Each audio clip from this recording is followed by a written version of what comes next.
Hello everyone and good afternoon everyone. Welcome to another section of Moment with Debby. My name is Deborah, and with me today here in the studio is someone I'll call a voice of the voiceless. She's a script writer, a mother also, and an advocate for girl child abuse. With me here is Mrs Linda Nnodiogu. Thank you very much, Debby. You're welcome. So, ma, we want to know how to be following your latest trend in this particular subject, girl child abuse. Okay, as a child sexual abuse advocate, because I advocate for all children, not just the girl child, although there is particular interest in the girl child. But mostly what I do is I teach online. I teach parents and guardians online on ways to protect children from sexual abuse. I also write books on this topic. I write both storybooks and non-fictional books for adults on this topic. And I go to schools. I run a school-to-school awareness campaign where I go to schools and I teach children themselves things they can do and ways they can prevent child sexual abuse. Wow, I think I would love to have one of your books. Very important. So what really made you choose this role, this path? Well, becoming a mother was like an eye-opening stuff for me. Watching my children grow up and having near or close sexual abuse experience as a mother, I think that opened my eyes to things I needed to teach my children. I went on a research. I wanted to know what I could do to protect my children. And in the course of my research, I found out that I didn't know any of this. I had like 3 kids when this was happening.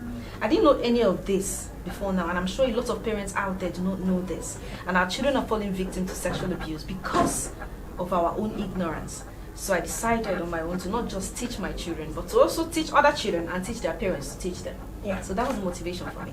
Just being a mother. Wow, just being a mother. Alright. So is there any challenge you face in this path?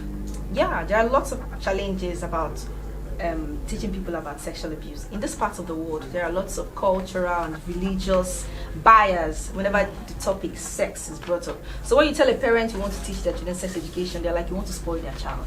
Yeah, that's what comes to their mind. Exactly. Why would you be teaching my child about sex? But sex education entails a lot of things. It's not just sex. It involves reproduction, human anatomy, rape, consent, abstinence, STIs. These are things children should know about. And sex education is age appropriate. So when you try to teach children or even approach parents to buy books on this topic, they don't think that they should be the one talking to their children about sex. Yeah, a lot of parents do not want to hear about it. They don't want to attend events that are centered on this topic. They don't want you teaching their children how to protect. But at the end of the day, they end up exposing their children to sexual abuse out of ignorance. Alright. So how do you get motivated? Well, my motivation is the children out there. You know, when I get, sometimes I write my phone number or email address on my books, especially my children's storybooks. You hear children call you up. So I read, was the name of the book I wrote on sexual abuse for children is called Fantastic Four. It's a story. The characters are children experiencing these things and how they overcame and how they got their voice to be able to report to their parents. So when I go to schools and I share these books out to children, and the feedback I get, the kind of questions these children ask me, that truly these things are lacking in their life. They need someone to talk to. They have questions that need answers. And I think that's motivation enough for me. From going from school to school, interacting with these children, knowing that I'm making impact in their life and I'm saving, even if it's just one child at a time. That's all the motivation I need. Alright. So is there anything you think you want people to know and how they can help? Yeah, sure. When it comes to child sexual abuse, sex education reduces sexual abuse by 70%, and that's a fact. So if parents can be able to start sex educating their children from cradle, that's from 1 year and 8 months or latest 2 years, you start teaching the child the basics about their private body parts, not to allow anybody see or touch it, and that they should not see or touch other people's private part. Because as you're trying to protect your child from sexual abuse, you're also ensuring that your child does not become the abuser. So you teach your 2 to 5 year old about their private parts, your 5 to 10 year old, you teach them body boundaries, places not to let people touch them, not to keep body secrets. Your preteen, that's 9 to 12, you teach them about the changes they will experience during puberty. You talk about menstruation, you tell your son about nocturnal emissions. You tell them about wet dreams. You know, when you're able to discuss these core issues, sensitive issues with your children as they are growing up from stage to stage, you notice that there is nothing under the sun. There is no topic under the sun you cannot discuss with that child. Wow, and I hope my parents out there, you're listening, because this is actually a very sensitive topic. We need to listen. All right, now that brings us to this topic, challenges facing a girl child education. Well, thank you very much for that question. I think in this part of the world, it is something that is very common. And I think that one of the major challenges facing girl child education in Nigeria is poverty. Yes, we have a high rate of poverty in this part of the world. So when parents have limited financial ability to train their children, you see that they begin to prioritize the education of the boys. Yeah. They believe that the girls will get married tomorrow.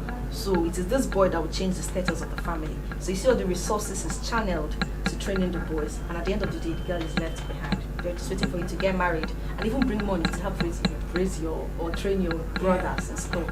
So another challenge girl child education is facing in Nigeria is our culture. It is believed that African girls or girls in this part of the world should get married early. A girl that is 18, 19, you're already looking at her like she's old enough to get married, or even seeing suitors coming for her hand in marriage. So when you're telling parents of a girl of 18, 19, especially those that are poor, they're telling you that statements like this, you know, affects the girl child. You know, at the end of the day, they tell you to get married, you want to use your bride price and do other things. Even you notice that even in rich families, when a rich man comes to marry their 19-year-old, 20-year-old daughter, they tell the girl to go. Yeah. And sometimes they will tell you that, but at the end of the day, you see those women or those girls dropping out of school. They end up not finishing school. Then if you talk about those in the north, their own is that secondary school, they're already married up. For those that will be allowed to go to secondary school. Another thing is mindset. I think the girl child feels all this bias around her. She knows that her education is not a priority in the society. So somehow it has come to her mind, or it's affecting her self-esteem and her vision in life. She's just seeing herself as somebody who's going to be a mother. So her plans, her future aspirations, everything about her, she's just working towards getting married and having children. So that's some of the challenges facing the girl child education. Okay. All right. So what about seeing a girl child as a second-class citizen? That's although people don't like to say it as it is, but from some actions and some words, some actions, because action speaks louder than words. You see a man that has 10 girl children, and he still feels like he doesn't have a child when he has 10 girls. Until he has, even if it's just one boy. You even see someone with 3 girls, the moment they have a boy, you see the kind of celebration, you see that it's different from when they had girls. So all these silent messages is still saying something that's, especially in Igbo culture, we tend to place a lot of value on the boy child. But I believe that that's where education comes in. Lack of education is also one of the reasons, one of the problems the girl child has. Because if you're an educated person or parent, you're looking out there seeing the likes of your mom and daddy, lots of women making waves and changing the world. So you value your girl child, you will train your girl child in school and not feel like she's a second-class citizen. Right, ma, we want to know, as a girl child advocate now, because exactly that's what you are. In all angles, that's what you are. We want to know, how do we solve this issue? Because it's a very big issue. Yeah, I think even the government, the church, all hands needs to be on deck. I think the government, because they need to raise lots of awareness. Because they are the ones saying all this campaign, girl child education, educate the girl child. I think they need to take this message to the grassroots, to the villages. They need to take this message to the poor. Even a lot of people in the East, if it's billboards, if it's TV, radio adverts, they need to send that message to value the girl child. Why you prefer? Then that message needs to get to the grassroots. I don't think they are saying it enough. I don't think they are showing it enough. It's not just about saying it. Look at the Senate. Go to our government. It's men everywhere. You hardly see women.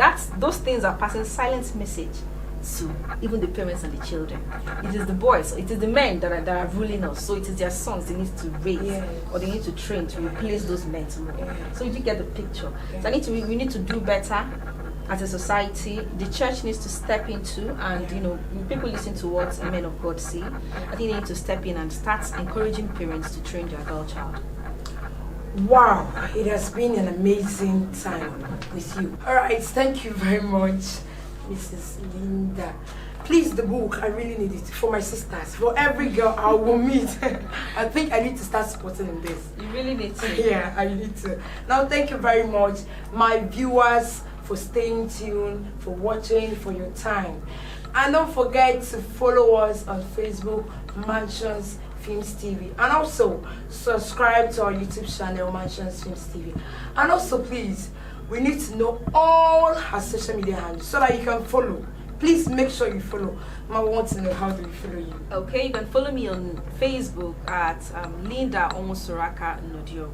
Then on Instagram, you can follow me at Linda Nnodiogu. I'm also on TikTok. I make amazing videos that teach you about sex education. So you follow me at Linda Nnodiogu on TikTok too. Wow. All right, please, hope you're writing down. Thank you very much. Stay tuned and see you same time next week.